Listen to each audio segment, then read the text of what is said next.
Welcome to Books for Kids, read by Flying Dragons. This morning we're reading Mr. Quiet by Roger Hargreaves, a Mr. Men book. Mr. Quiet liked the quiet life.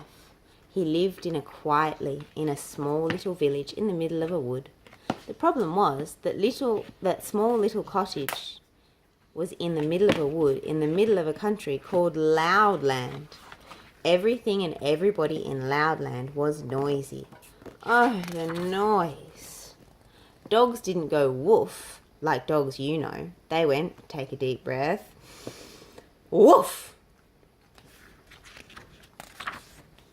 People didn't shut their doors like you or I would shut our doors. They slammed them. Bang. People didn't talk to each other. They shouted at each other. Hello, they'd shout as they met in the street. And you've heard about something being as quiet as a mouse, haven't you? Not in Loudland. They had the noisiest mice in the world. Squeak, squeak, they'd roar at each other. Raining. Mr. Noisy would have liked living in Loudland. He'd have loved it, but Mr. Quiet didn't. Noise frightened him, so he stayed in his cottage in the middle of his wood as much as he could. But of course, he couldn't stay there all the time. Every week, for instance, he had to go shopping.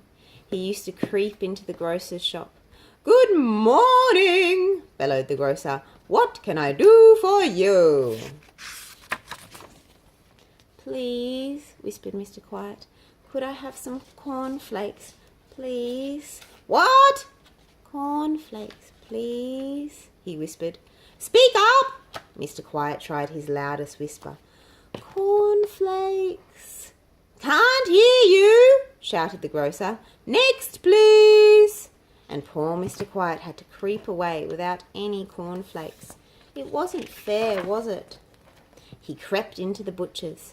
"Please," he whispered, "I'd like some meat." The butcher didn't even hear him. He was humming to himself loudly and fiercely.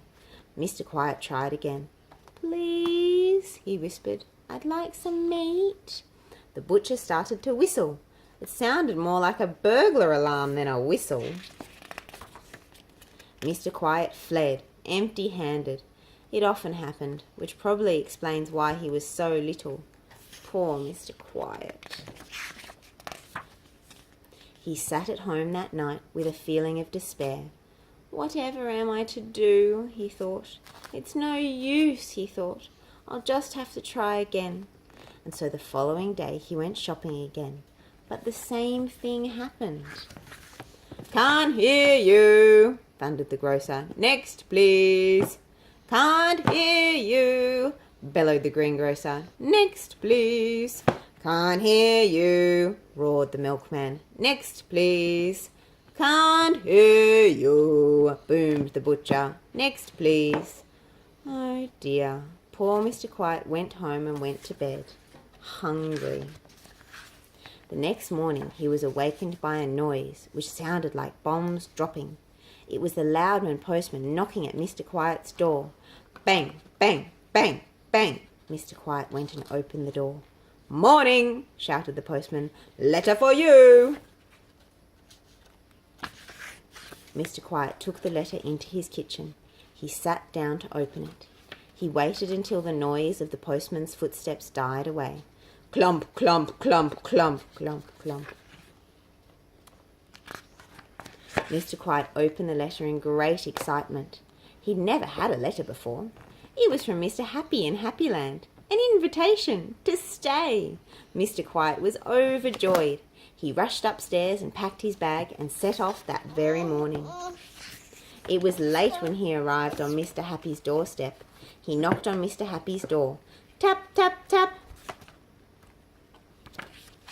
Mr. Happy opened the door. "Hello," he smiled. "I thought I heard something. You must be Mr. Quiet. Well, don't just stand there. Come in and have some supper." It was the first proper meal Mr. Quiet had had for months, and while he was eating, he told Mr. Happy all about the problems he'd been having in Loudland. Mr. Happy was most sympathetic. Over breakfast the following morning, Mr. Happy told Mr. Quiet that he'd been thinking about his problem. "I think," he said, "that under the circumstances you'd better stay here in Happyland." Mr. Quiet's face lit up. "And," continued Mr. Happy, "we'll find you a house, and," he went on, "a job." Mr. Quiet's face dropped. "I'm not very good at jobs," he confessed, "because I'm too quiet." "Ah," smiled Mr. Happy, "I have the very job for a quiet chap like you." And so the very next day, Mr. Quiet started work, and he loves it. Do you know where he works? In the Happy Lending Library. As you know, everyone who goes into a library has to be very quiet, and only whispering is allowed. What a clever idea of Mr. Happy's, wasn't it? And these days Mr. Quiet is as happy as can be. While only the other day, do you know what he did on his way home from work? He was so happy he laughed out loud. Can you imagine? Tee-hee-hee! Next, please. Thank you for listening. If you like this video, subscribe below. See you soon.